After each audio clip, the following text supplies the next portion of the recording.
이거 나 때문에 안 돼. 왜요?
May I have your attention, please?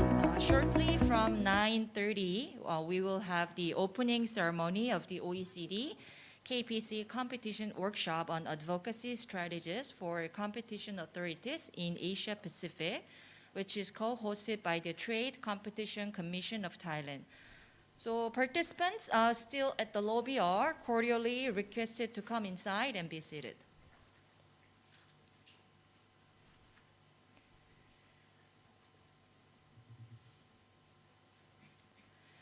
Before commencing the workshop, I have announcements to make.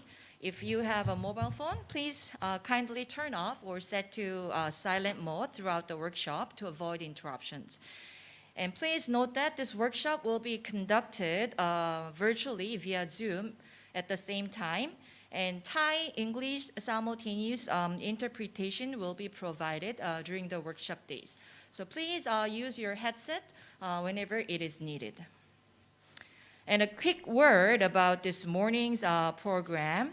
We are going to begin with a talk by our honorable speaker, Professor Sakon Barangiwatana, Chairperson of Trade Competition Commission of Thailand, followed by Mr. Ruben Maximiano, Senior Competition Expert at the OECD, and Mr. Changwon Song, Director General of the Competition Program, OECD, Korea Policy Center. And then you will be entertained by watching a short video clip of the OECD Korea Policy Center. After that, we will have a short overview by Ruben, and then followed by keynote address delivered by Mr. Apishit Wechashiwa, former Prime Minister of Thailand.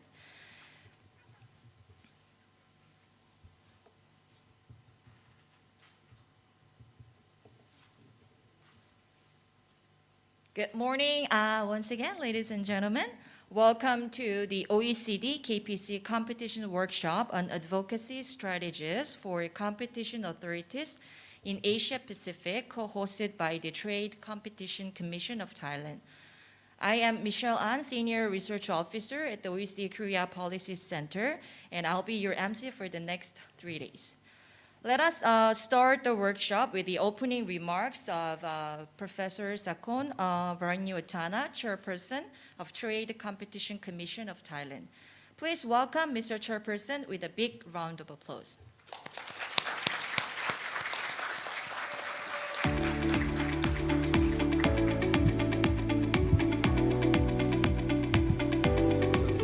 Kun Apishit Wechashiwa, TCCT Commissioners, Ruben, Maximiano, Mr. and Mr. Chu Sang-won, representative from OECD, and distinguished guests. Good morning, everyone. It's my great pleasure and honor to welcome all of you to participate in this workshop on advocacy strategies for competition authorities in Asia Pacific, which is co-hosted by the Organization for Economic Cooperation and Development of OECD and OECD Korean Policy Center or KPC and Trade Competition Commissioner of Thailand or TCCT. This is the first in-person workshop in 3 years, so it is really honorable and really welcome to have all of you here today. On behalf of the TCCT, I would like to extend our sincere thanks to OECD and OECD KPC for your generous support in co-hosting this workshop. And also, I would like to extend my gratitude to His Excellency, Kun Apishit Wechashiwa, to take part in and express his keynote address in this workshop. Ladies and gentlemen, this workshop will be the great opportunity for all of the competition authority in Asia Pacific to deepen our knowledge and understanding of competition advocacy strategies to lessons learned, case studies, and discuss through experience and international best practice of OECD and competition authorities around the world today.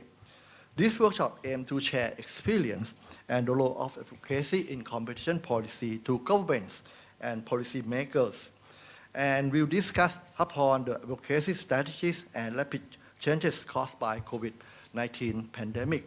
As we all know, the COVID-19 raged across the global across the global, and every competent authority must safeguard the principles of free and fair business competition and took active steps to prevent and correct market distortions created by the pandemics.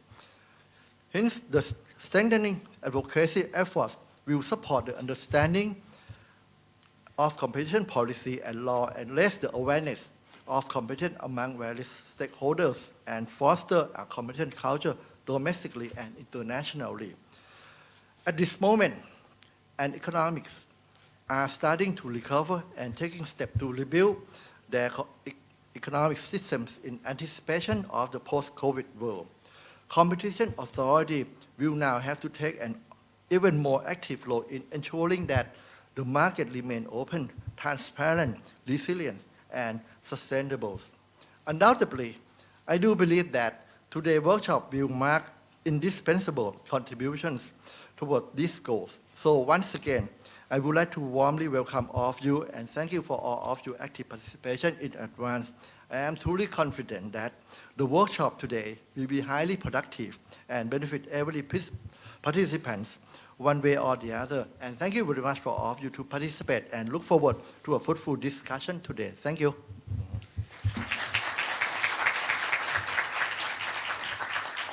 Thank you very much for your speech, Mr. Chairperson. Next, I would like to invite Mr. So please welcome him with a big hand.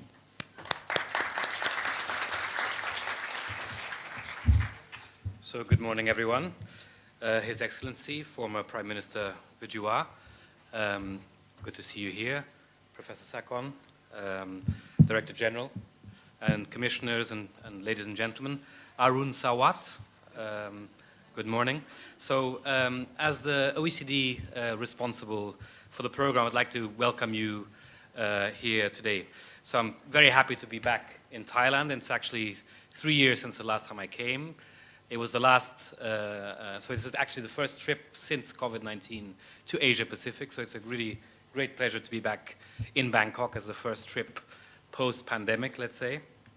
And I'm looking forward to the wonderful Thai food and the pastries, in particular the desserts. So I don't know if you know, but in the 17th century, a number of Portuguese cuisine chefs came to Thailand and worked with the royal family and influenced to some extent some of your pastries, introducing in particular egg yolks into your cuisine. So apparently there's a very similar, some similar desserts here that they are in Portugal, of course with a very Thai flavor to them. So looking forward to having access to those whilst I'm here.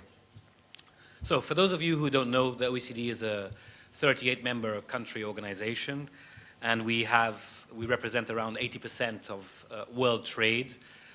So it's an organization that very much focuses on developing better policies, what we call better policies for better lives. We try and understand what the best practices are across the world, and then we try and disseminate those. And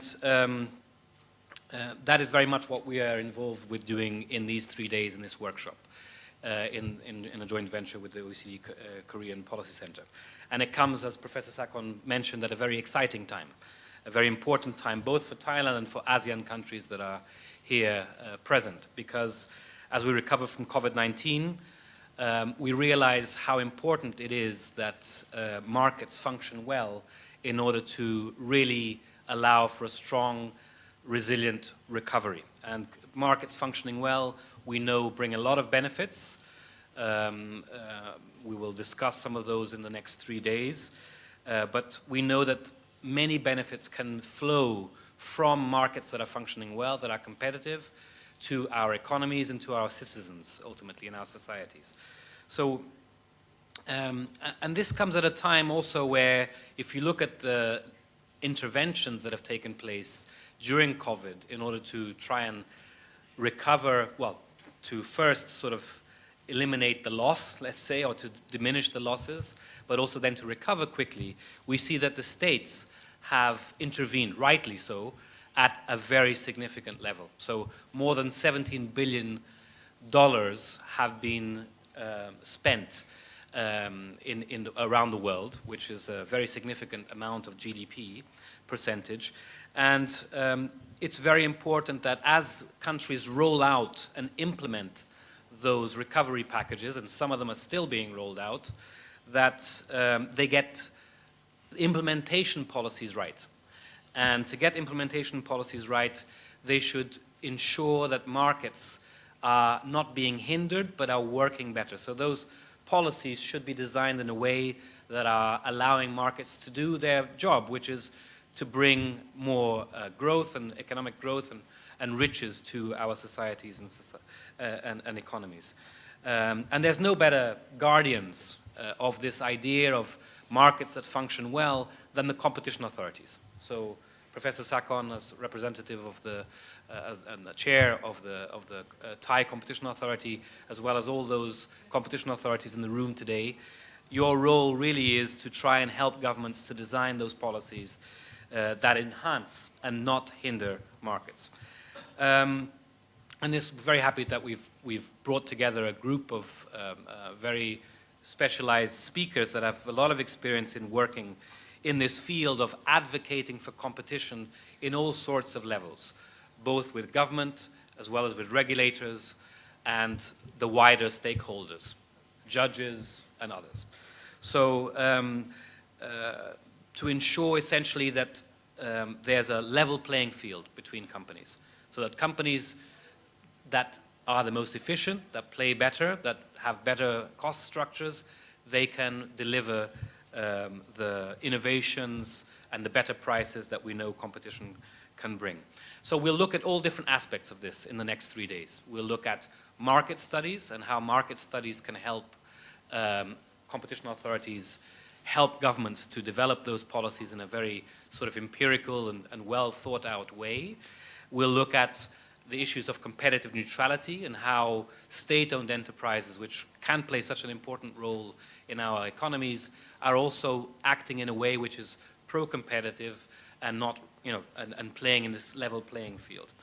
And that's just some of the things that we'll be discussing, but we have very lucky to have the Competition Markets Authority from the UK, the ACCC experience, the OECD experience, the KFTC experience, the Korean Fair Trade Commission experience. And so a very special welcome to our speakers who are Wouter, Francesco, Paul and Junhyun, amongst our colleagues from ASEAN countries as well, who will also be sharing their experiences, as well as India as well. So I do hope that you enjoy the workshop. It's important that you participate in a very open way, that you ask questions and interact as much as possible with our speakers so that we can all learn from each other's experiences. And I think that's the best way of making the most of this opportunity of having everyone back in the same room together, which is so much of a better setting than just seeing each other on screen. So looking forward to meeting all of you, and enjoy the workshop. Thank you.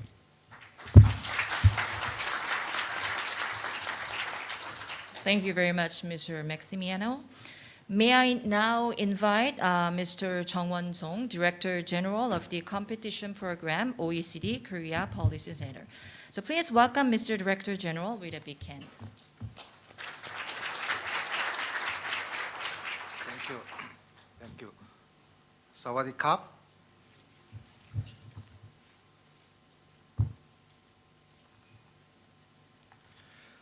First of all, I would like to extend a warm welcome to all the distinguished experts and participants for attending the OECD KPC competition workshop on advocacy strategies for competition authorities in Asia Pacific region co-organized by the Trade Competition Commission of Thailand.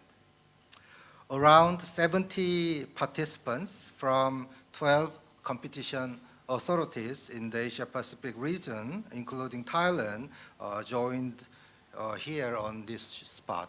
And in addition to that, a lot of competition families in Asia Pacific region are watching this event and waiting for some discussions with the speakers and the participants. Also, I would like to convey my deepest gratitude former Prime Minister of Thailand, Mr. Apisit Veshashua, for gracing this event by valuable keynote speech. Thank you very much. And Chairman Dr. Sakon Varanyuwatana for accepting our proposal to hold this event in Thailand. My sincere appreciation also goes to honorable commissioners of TCCT for attending and speakers from the OECD who have traveled far here to join us despite busy schedules. 3 experts from the OECD joined here.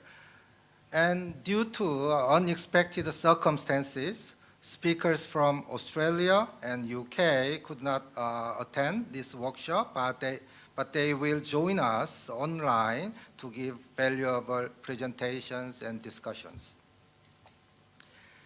Taking this opportunity, I express my special thanks to TCCT and the staff members for the dedication in co-hosting this workshop. I'm really touched by the hard work, putting a lot of time and efforts into this workshop and caring so much for us. As you may know, since the COVID pandemic situation in 2020, KPC had no choice but organize online workshops. It was not easy to secure effectiveness of workshops due to limits of restricted interactions between speakers and participants, as well as technical problems. Finally, I am very pleased the offline workshop has been organized overcoming these difficulties. And I realized again that it's important to meet together face-to-face to exchange effectively experiences and information effectively in real time. The OECD Korea Policy Center aims to contribute to the development of competition law and policy in the Asia-Pacific region. To that end, the KPC organizes various workshops and judge seminars, providing a forum to learn from the OECD member countries and exchange information and experiences between competition authorities in the Asia-Pacific region. Since 2004, the KPC has organized more than 100 capacity building workshops and seminars inviting experts from experienced countries. About 200 officials from 20 Asian countries attended this event, giving high evaluation points. In relation to the topic of today's workshop, competition advocacy is activities to improve ecology of competition, which changes the market to be competition friendly by disseminating competition cultures to ministries and other regulatory agencies in the government and markets.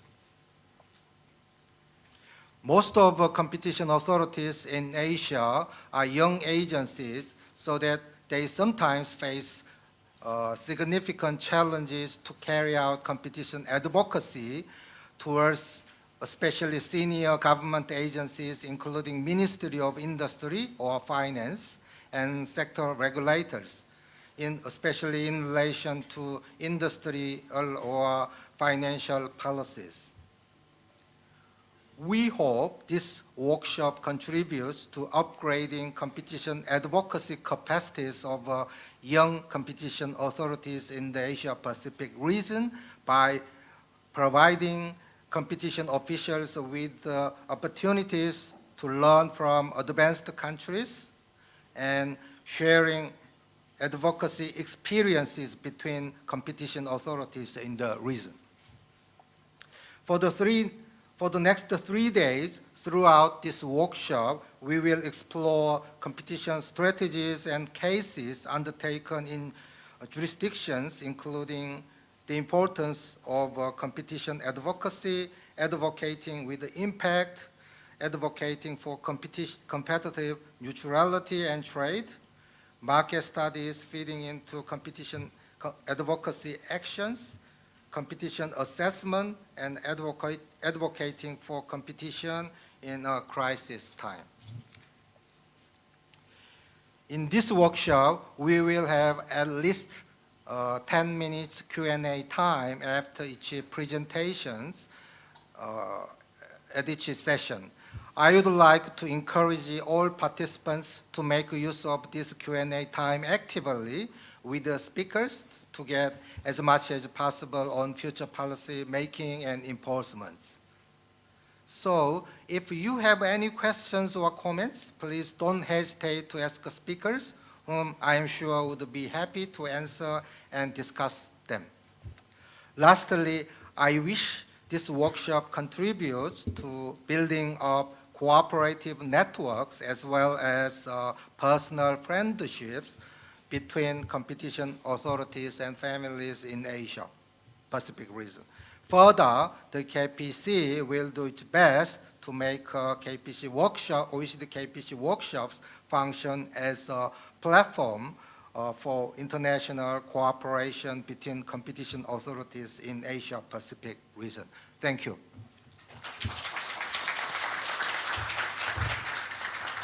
Thank you for your remarks, Mr. Director General. Now we will watch a short video clip introducing the OECD Korea Policy Center. So please pay attention while it plays.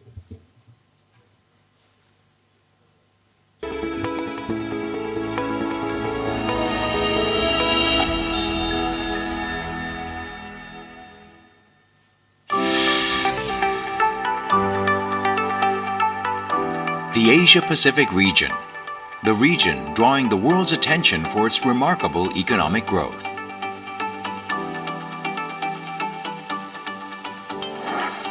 The OECD Korea Policy Center Competition Program has been established in 2007 under an MOU between the Korean government and the Organization for Economic Cooperation and Development in order to play a bridging role in the Asia-Pacific region. The Korea Policy Center has been contributing to the dissemination of sound competition culture and OECD competition principles and best practices in cooperation with the OECD for the development of competition law and policy in the region. The Korea Policy Center organizes OECD competition workshops and seminars for competition officials in the Asia-Pacific region. These events are mostly held in major cities of Korea such as Seoul, Busan, and Jeju Island on the topics on cartel, bid rigging, advocacy, and so on. The Korea Policy Center also holds in-country workshops to ensure an active participation of local competition officials in the Asia-Pacific region.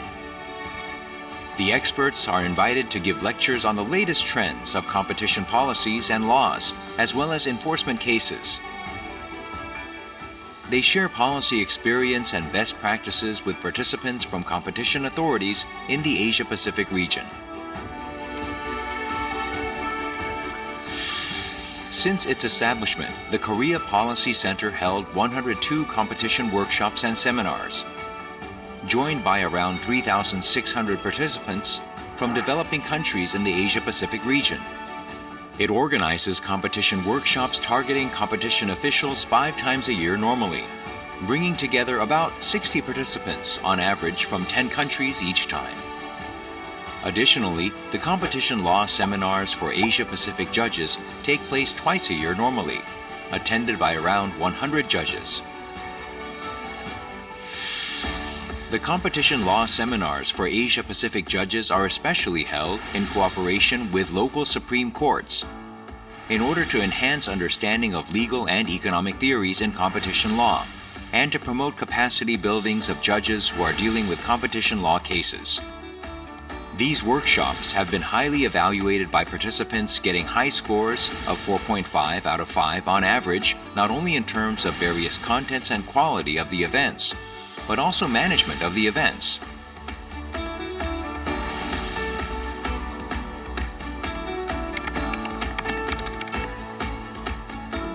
The workshop and seminar agendas are available on the Korea Policy Center's official website. As part of our response to COVID-19, the workshop formats have been changed into virtual meetings for the last 2 years. The Korea Policy Center regularly publishes newsletters, Asia Pacific Competition Update, twice a year, to provide information on current issues of competition policies and enforcement activities in the Asia Pacific region, and future workshop and seminar plans to competition officials in the region. This newsletter is made by contributions from the OECD as well as workshop participants.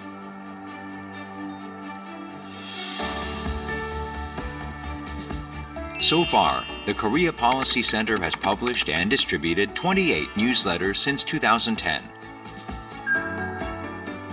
The newsletter can be downloaded from the Korea Policy Center's website. The Korea Policy Center continues its efforts to promote understanding of the competition laws and policies and expand its base both at home and abroad through the publication of the Asia Pacific Region Competition Laws Guidebook and Asia Pacific Competition Trends, as well as the translation of OECD publications. The Asia Pacific Competition Trends Report, recently published, includes competition law enforcement, recent trends, and current policies trends in the Asia Pacific region. The Korea Policy Center also builds and provides networks to workshop participants, offering a good foundation for making contacts and exchanging views and information with each other even after the events.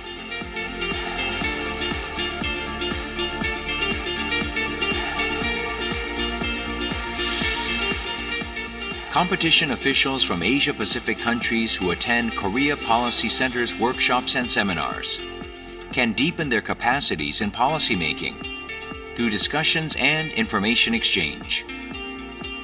By doing so, the Korea Policy Center serves as a platform for an international cooperation network in the region.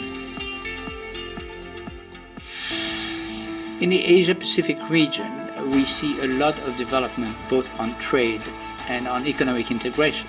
Now, what this means is that there's an internationalization of the economy, but not all countries have a competition law, which means that there are unequal conditions of competition, and it's very important to disseminate the idea and also the mechanism to ensure that anti-competitive practices do not get into the way of those initiatives.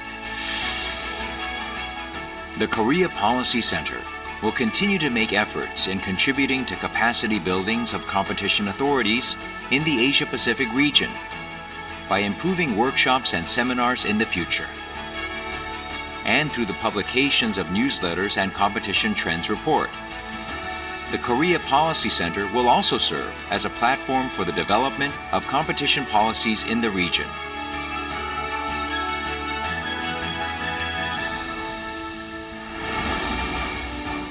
Becoming your friend, neighbor, and strong supporter. The Korea Policy Center will be with you for better policies and better lives with the power of competition.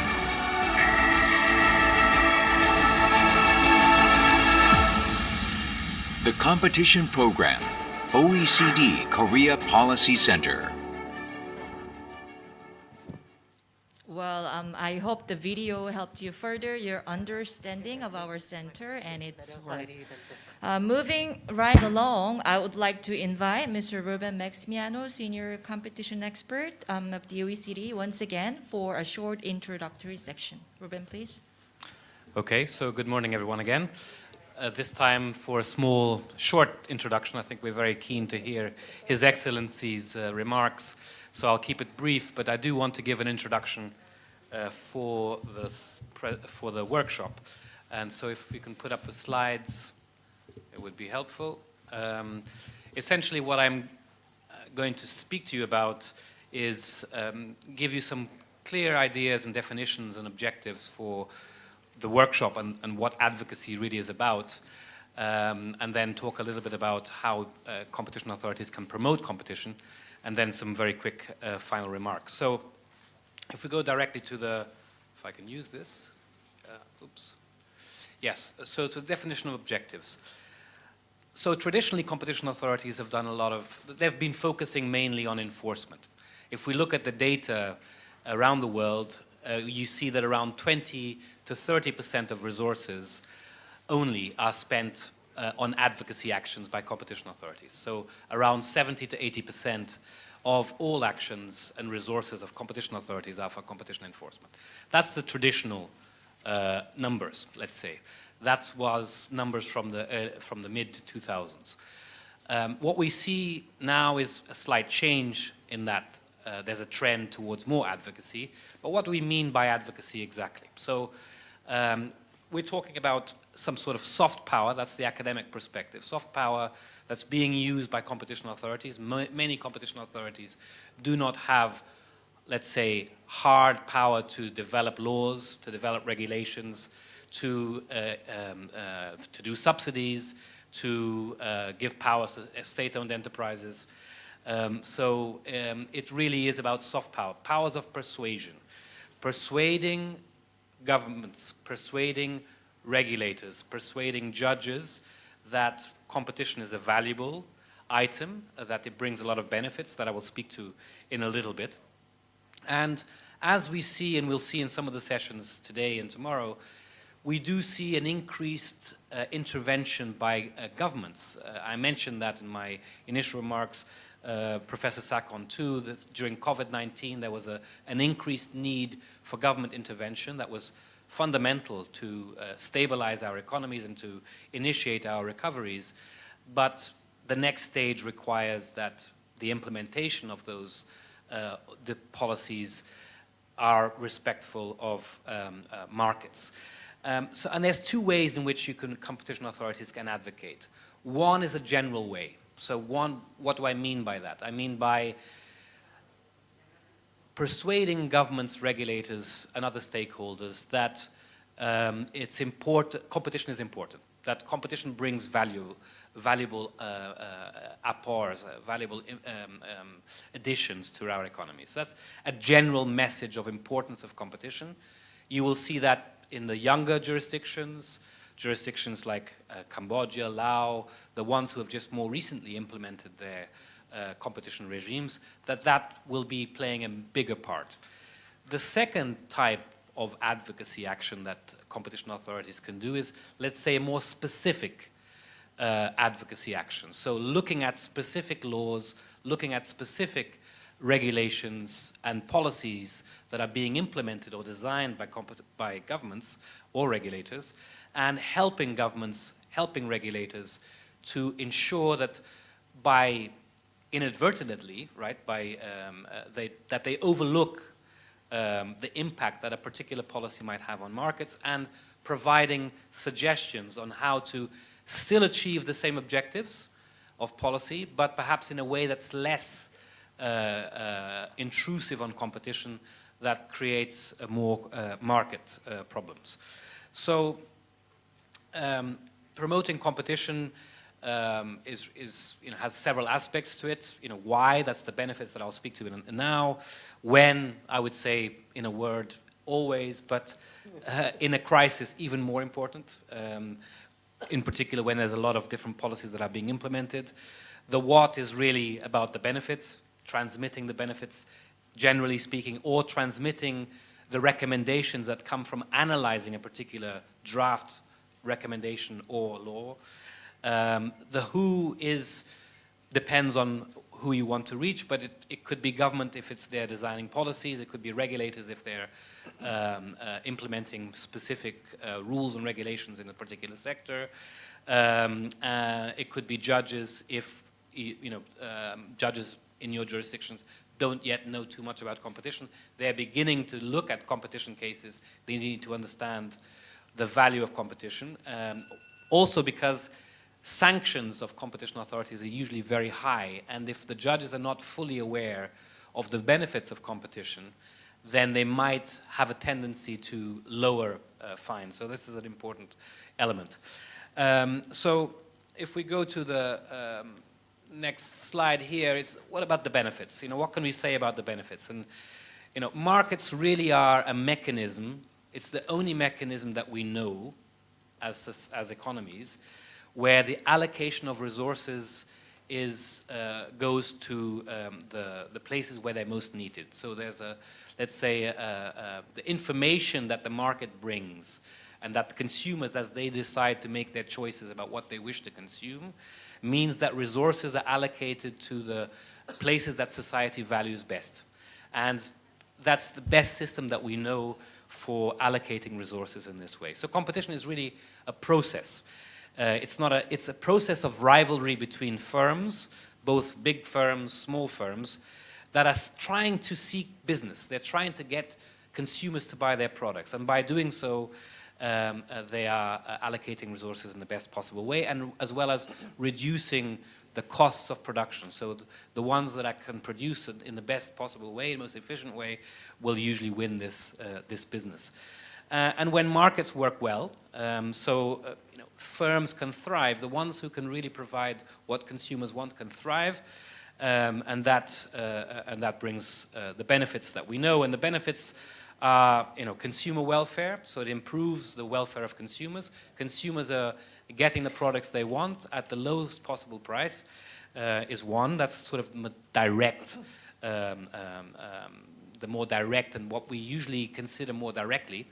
That's the most direct benefit. But there's other benefits. There's benefits in promoting foreign investment and trade. If you have a business environment that allows for market entry from firms that are more innovative, that bring new ways of doing things that are better, then that allows for foreign investment in your countries and increased trade. I mean, we saw that Wouter and I worked on the competition assessment and competitive neutrality projects in logistics and the small package delivery services. And one of the things that we understood from doing all that work is that by leveling the playing field, by making the business environment better, that you can actually promote trade amongst ASEAN countries, but also ASEAN countries with others.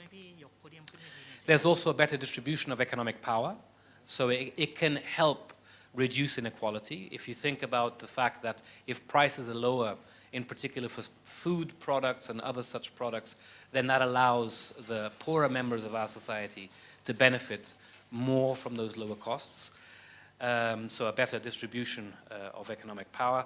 And of course, market power can be distortive as well, and can lead to less economic growth and less productivity. So we know that ultimately competition can bring those benefits of more growth and more productivity, which is beneficial to all. And that's sort of the virtuous loop that we see there, is really that competition agencies do enforcement, they advocate with other policymakers, and that allows for better competition and more economic growth. And that, by the way, this is not just a stylized thinking on our side. There's many, many empirical studies that have been undertaken by the OECD, as well as many academics around the world, that demonstrate this very significant impact on well-functioning markets on our society's well-being. So who are the stakeholders here? So what tools can we use, rather? And the tools that we will look at are market studies, so analyzing the market to understand market dynamics, as well as competition assessments of rules and regulations and laws, making an evaluation. How does this law impact market entry? How does this law impact the business environment? How does this law impact the costs of companies? And then make suggestions for how those can be made better. We also suggest peer reviews of laws and regulations and of competition regimes as another way of advocating for a better competition regime. And we'll look at all of these different things in the next 3 days. And again, once more, one last slide here, just to remind everyone that, advocacy, you need to tailor advocacy to the needs of your jurisdiction, right? So if you're a younger jurisdiction, you might wish to focus more on what I call the general advocacy message. And that probably needs to be done with a number of stakeholders that are wider, so even more engagement with the wider community, so the public at large, media, etc. And you might wish to do that on an ongoing basis. On the other hand, the timing is important, for instance, if there's a particular policy design that is being done in a particular country at a particular moment. Perhaps there's an overhaul of the energy sector. And then it becomes important to the competition authority to engage in the energy sector's reform and try and understand how to make that reform help markets work better and not the opposite. And of course, in the moments of crisis like the COVID-19 crisis, again, very important that the competition authorities are involved in those legislative discussions, in those implementations as well. So it's really about having a tailored approach that fits the bill of what you need. And I hope that we will provide that to you with many different valuable experiences from many different jurisdictions, both from around the table as well as from outside of the region. And hopefully that will help you understand what other countries are doing, what the possibilities are, and inspire you to continue to advocate for competition in a way that is productive for your economy. So without further ado, thank you so much for being here, and I'd like to pass the floor to former Prime Minister. It's a great pleasure to have you here. Let me welcome you warmly as well, and to invite you to take the podium for your keynote speech that we are very much looking forward to. So thank you.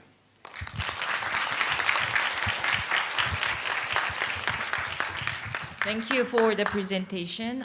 So now I would like to invite Mr. 𝐀𝐝𝐯𝐶 𝐻𝐻, former Prime Minister of Thailand, for his keynote address.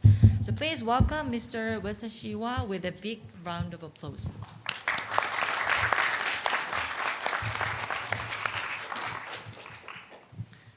Professor Skon, Chairperson of the TCCT, Mr. Maximiano, Mr. Chuang Song, Commissioners, distinguished participants, ladies and gentlemen. Allow me, first of all, as a Thai, to welcome those of you who've come from abroad, and greetings to those that are online. It is a pleasure to be able to welcome all of you here, especially in person. I hope that you will have a very fruitful discussion workshop and be able to enjoy some of our desserts, as Ruben has mentioned. If I had told you maybe a year, 2 years ago, that we would be meeting in person now, I'm sure all of you would have thought that the economic situation was one where we would have described as seeing light at the end of the tunnel. And how wrong would we all be? As we are able to control the impact of the pandemic better, we are now up against a set of challenges that many of us could not have anticipated. The effect of the war with the disruption on exchange rates around the world, and during the last 2 to 3 years, all governments and many households have also racked up incredible amount of debt, which means that with the fight against inflation, using interest rates will become very painful for many countries around the world, and is a considerable challenge that we will all have to face. And so it seems a little odd, I guess, that we are now going to be addressing the issue of competition policy, when, of course, all around the world, the number one concern and priority is about recovery from the damages that we have suffered from the pandemic. And I've told Professor Skon it's especially odd that I should be giving a keynote speech, given that in this room I'm probably the only one who is not a competition policy expert. So I'm not going to be repeating what I think Ruben has already mentioned about the benefits of competition policy. I would be preaching to the converted. But rather, Just to quickly summarize why competition policy is important, but then move on to share my thoughts as a former policymaker about why it's so relevant today, and then share a few thoughts as an outsider, if you like, about how I see the issue of competition policy as we move forward, trying to learn some of the lessons of the past. So just again quickly to summarize, Ruben has said this already, that we are concerned about competition policy or creating a competitive environment for the economy because we believe that that is the way to deliver efficiency in terms of allocation of resources. We all learned that from basic economics. But I think particularly for the Asia-Pacific region, we should also recall that the remarkable growth that this region has enjoyed over the last few decades had been very much due to the opening up to create a more competitive environment for all our domestic economies, which had allowed us in many countries in the region to innovate, enable to be able to compete, and therefore to achieve remarkable growth. And in that process, we have been able to lift millions of people out of poverty. In fact, I think the rate of poverty reduction is unprecedented in world history. So we can appreciate why competition is important, not just for efficiency in terms of allocation of resources at a particular point, but the dynamic effect that it creates to propel us to further growth.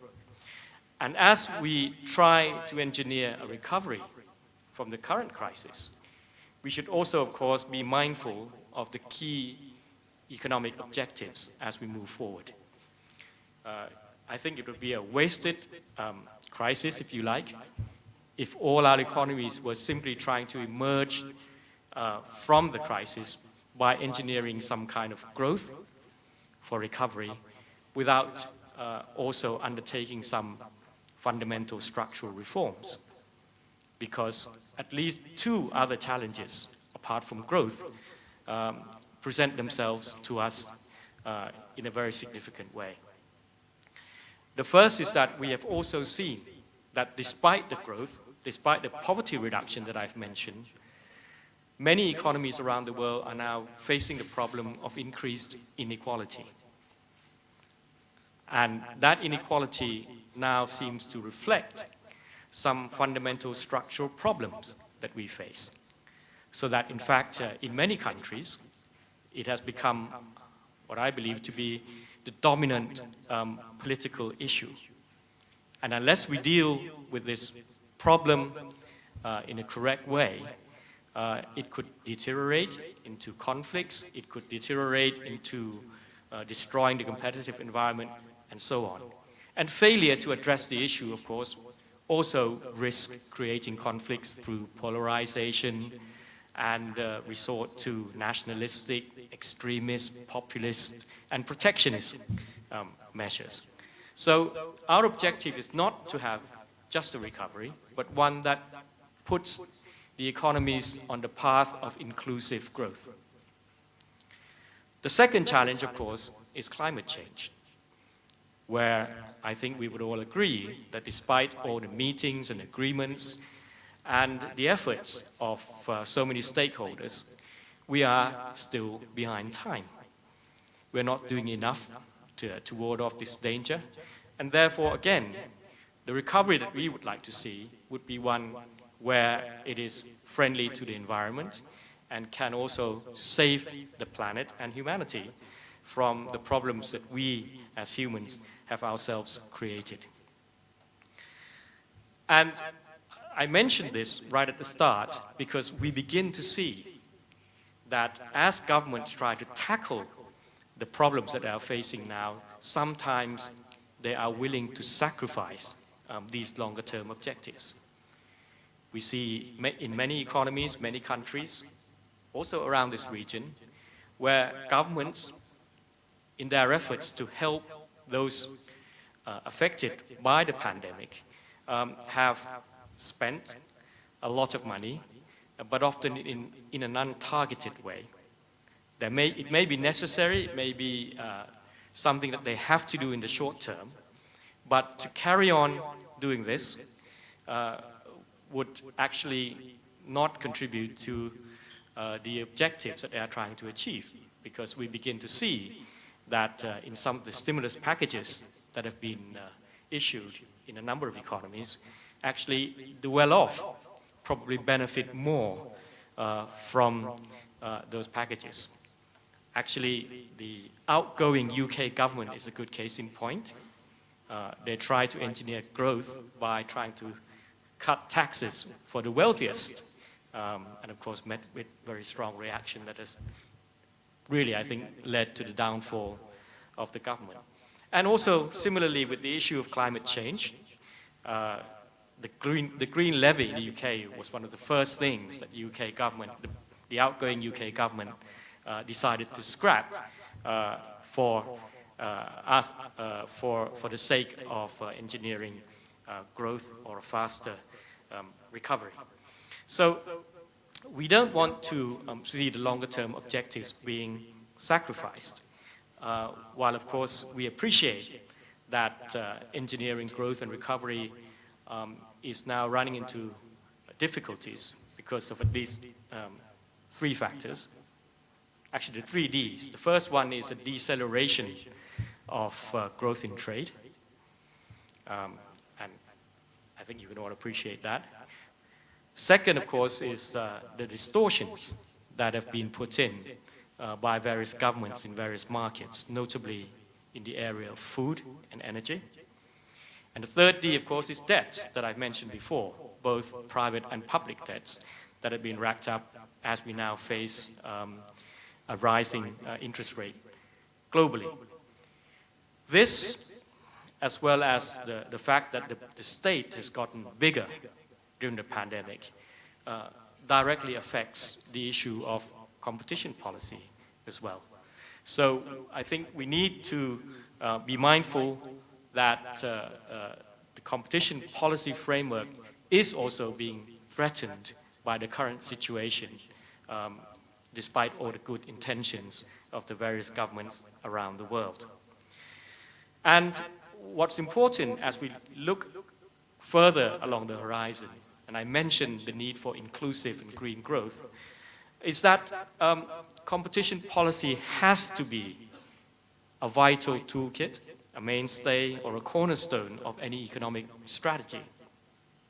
After all, only good competitive environment or fair competition can offer small businesses, startups, and consumers to fully benefit from the economic process. And unless we provide that, it is hard to see how we can challenge some of the structural obstacles to green and inclusive growth. After all, for instance, take the energy sector. While we're trying to promote alternative energy, and often in a more decentralized regime, if the new businesses, the innovators, have to run up against the big energy companies and competition is not fair, it's very difficult to see how we can make that transformation to greener growth. Likewise, as we see around the world, where inequality has dominated much of the political discussion, again, if competition policy is not working, it's hard to see how we can create opportunities for ordinary people in various sectors. And this is why I say that competition policy is more relevant than ever before. Because we have to make sure that competition policy creates that environment that allows all of our economies, and indeed the global economy, to get on to a sustainable and inclusive path. And this is where I think we need to take stock of where we are today.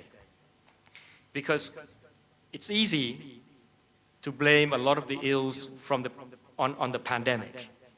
But even before the pandemic, I think we begin to see some trends that should be of concern.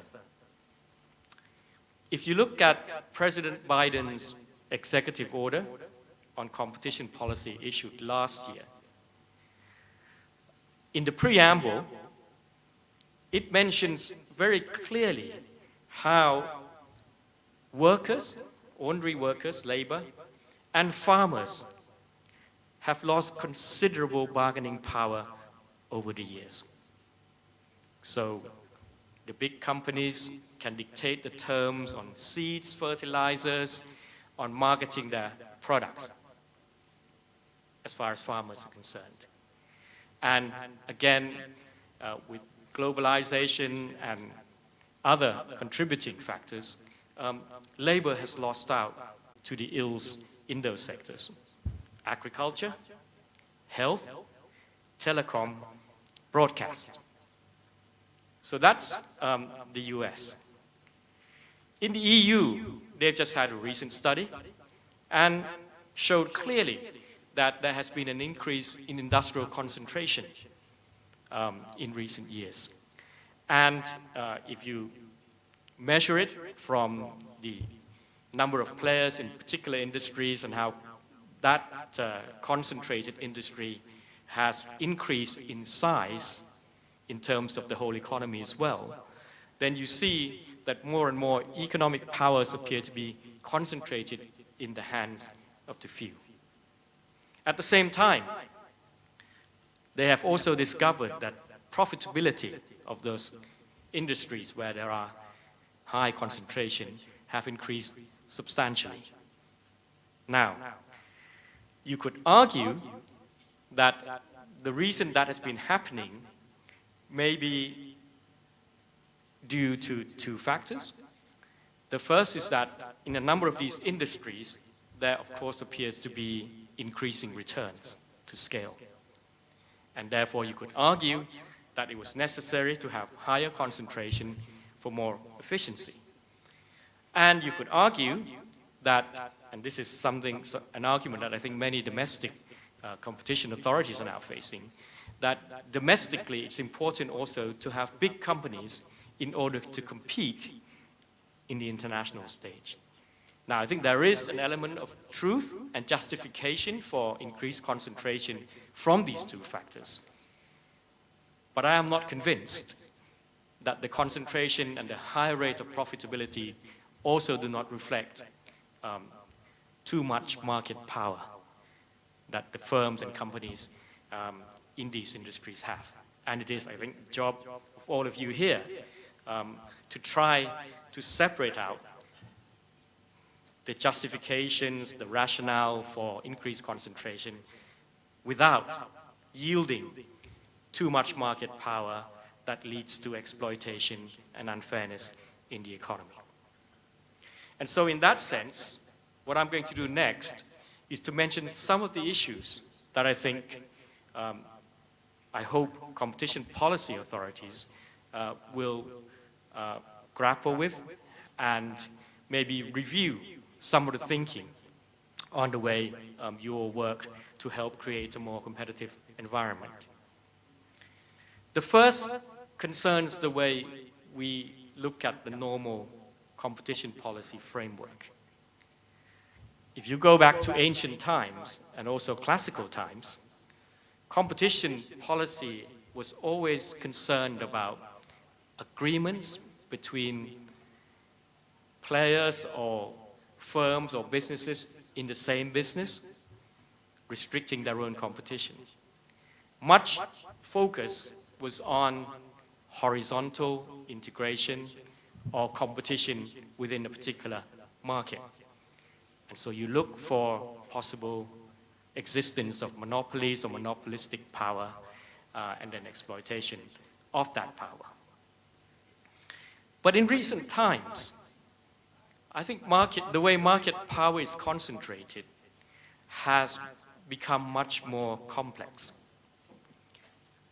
And clearly the more difficult issue is not when you deal with mergers or horizontal integration, if you like, but the vertical integration that has been happening. And also how many big firms and multinationals branch out to do different businesses. And again, you could argue that from the business point of view, it is the efficient thing to do.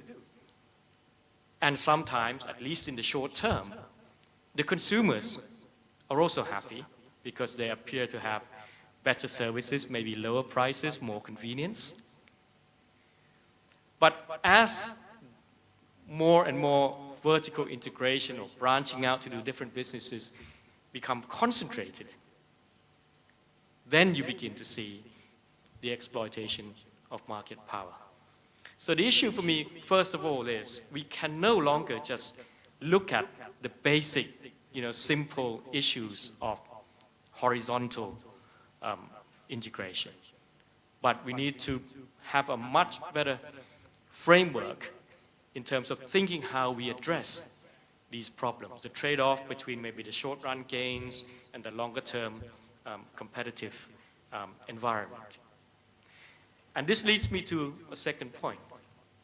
Again, looking at the standard classical industrial economics where you talk about structure, conduct, and performance. And again, my argument here is that we often focus too much on the structure and on the performance. And when we try to deal with these problems, we run into all sorts of obstacles. So for instance, here in Thailand, last year we had a fairly high profile case of mergers in the retail sector. And I think the commissioners, the government struggle to try to define or assess whether they have dominant market power after the merger.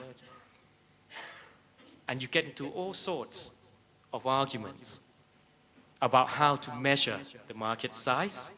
Who do you include in the retail business?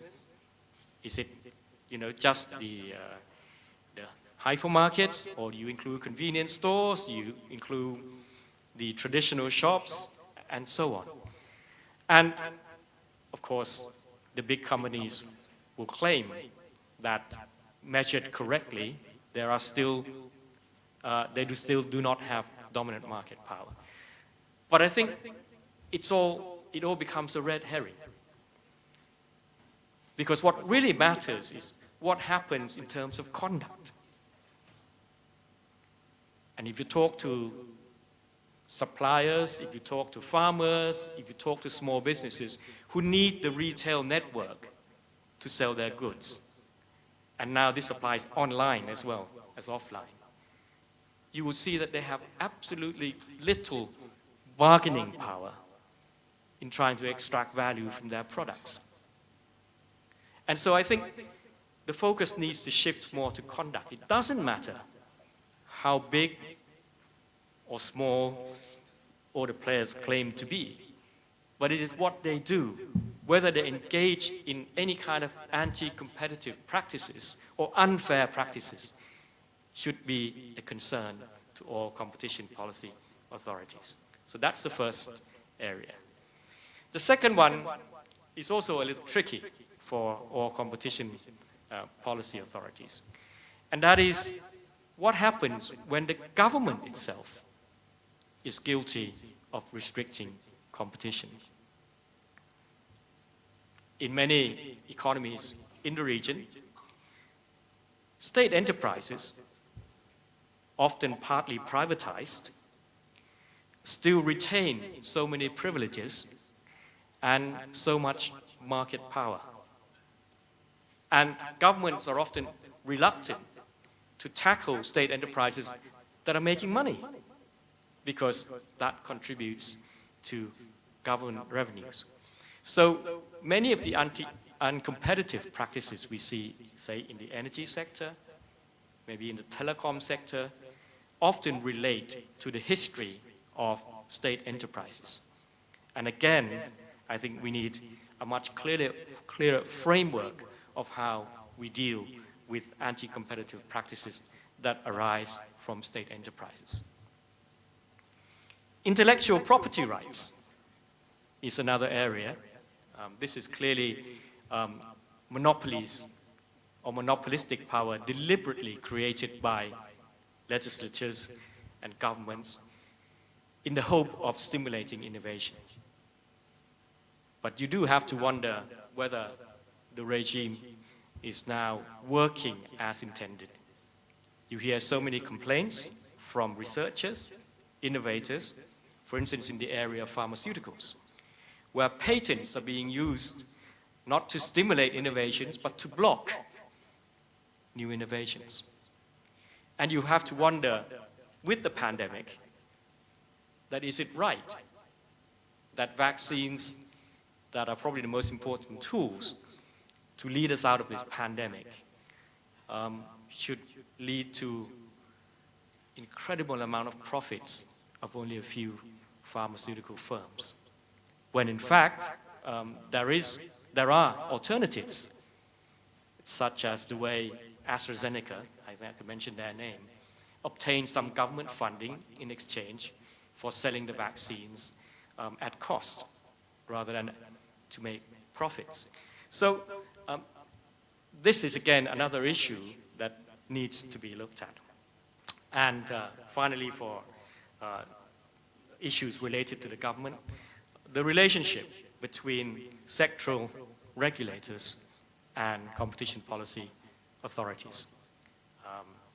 We've just had a high-profile case here in Thailand on the telecom, and I think Professor Sukon can only look on as the regulator in the telecom sector supposedly does its work. But the point is, sectoral regulators are often victims of what we call regulatory capture. That the big players in those sectors, whether it's energy, whether it's telecom, have far too much power and influence. And regulators often find that they can do little to prevent anti-competitive practices. And it just makes me wonder whether competition policy authorities need to assert that they too should have more say, more power when these sectoral regulators are dealing with issues concerning competition at large. The final issue that I would like to bring to your attention, of course, is this issue of digitalization and its effect on competition. We all hope, we all believe that the digital technology is going to be an important tool to lead all of us to greater prosperity and be a very important engine of growth. But the way the markets have evolved concerning digital goods and services, it's clear that it's not one that is conducive to competition. Why?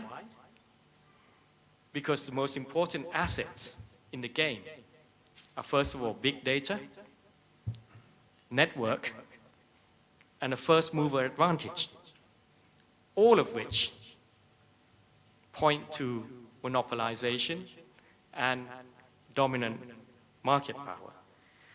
So this is an area where I think all of us here in this room need to really get a grip upon. And you will see that the high-profile antitrust or competition cases around the world these days are all about the tech companies, whether in the European Union or in the United States. And I believe that the OECD has also undertaken a number of studies on how we are dealing with this issue. And it seems clear that for the developing economies, there have been very few rulings or finalized cases to deal with complaints about uncompetitive practices in the digital world. And that compared to the more advanced economies, the authorities in the region especially among the developing economies, have been much more reactive rather than proactive in dealing with these cases. And why that is important is because you know how quickly things move in competition in the digital world. And if authorities sit back and wait for complaints and be reactive rather than taking proactive actions to prevent an uncompetitive environment emerging, then you'll be too late in dealing with the problems. We also see that when there are cases that are brought to the authorities, when they are punished, the fines are low compared to the benefits that had been exploited. And still, there is need to be much more work on the design of remedy once damages are done. So it's very important that one of the top priorities now has to be the study, as you say, of markets, particularly business models that are being adopted by tech companies and some practices. One issue that I think I should mention in passing, of course, is the issue of predatory pricing, because of the, being the first mover advantage I mentioned. I think a lot of companies are willing to offer consumers dream offers simply to drive out competition and then establish themselves as the dominant firm. You need to get to grips with this. You need to also engage the public to understand why sometimes you have to take action to prevent something that looks like a good deal to consumers in order that they have a better deal for the future and in a sustained manner. And of course, related to that, I should mention that it is also time, particularly in this region and ASEAN, to recognize that some of the issues that I've mentioned, particularly with the tech companies, will be beyond the jurisdiction of your own national governments. And unless there is a stronger regional cooperation, or even some kind of supranational jurisdiction like in the EU, I can see that you run up against very difficult problems in trying to help create a competitive environment when the abusers are multinational companies operating in the tech sector. So I think that's enough food for thought. All I can say is all the issues that I've mentioned come from a point of view who is just a political observer and someone who's concerned that the green, inclusive future that we all want to attain would not be possible unless there is a healthy, competitive environment. So I hope over the next couple of days you will share your experiences, share your lessons, transfer the expertise that you have to other authorities so that you can really step up. Because after all, we have had decades, if not centuries, in terms of learning about why competition is important. We now have so much technology at our disposal to achieve the kind of growth and prosperity that we would all like to see. But we need to have that right environment. And I hope all of you to step up to create that for the prosperity of all of us in the Asia-Pacific region. Thank you very much. Thank you so much.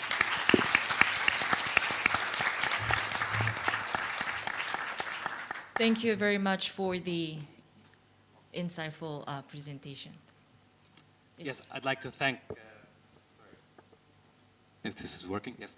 I'd like to thank you very much, Your Excellency, for the magnificent and inspiring, I would say, speech, keynote so important for this, for the messages that you conveyed. I mean, I would say, if I may, just on the back of the things that you mentioned firstly, how fascinating it was to hear you on these topics. Secondly, how eloquently you gave us sort of the macro vision, but joined with the macro vision came a very on-point analysis of a number of competition very specific competition issues. And to say just lastly that I'm with you, and I believe that the OECD in general is too, in regarding that a lot of the macro issues that you raised on inequality, on green and the green transition, as well as the digitalization, competition policy can actually be a glue that joins together markets and state policies.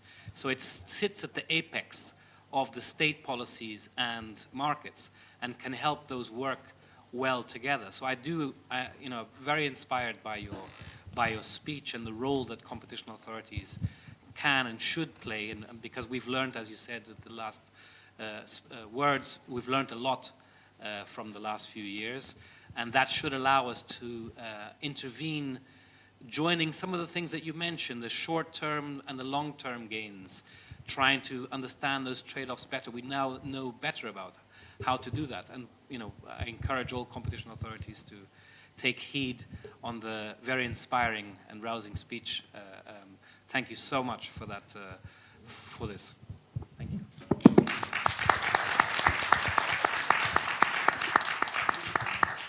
Well, as a token of appreciation, TCCT has prepared a gift for former Prime Minister, and we'll be presenting a gift.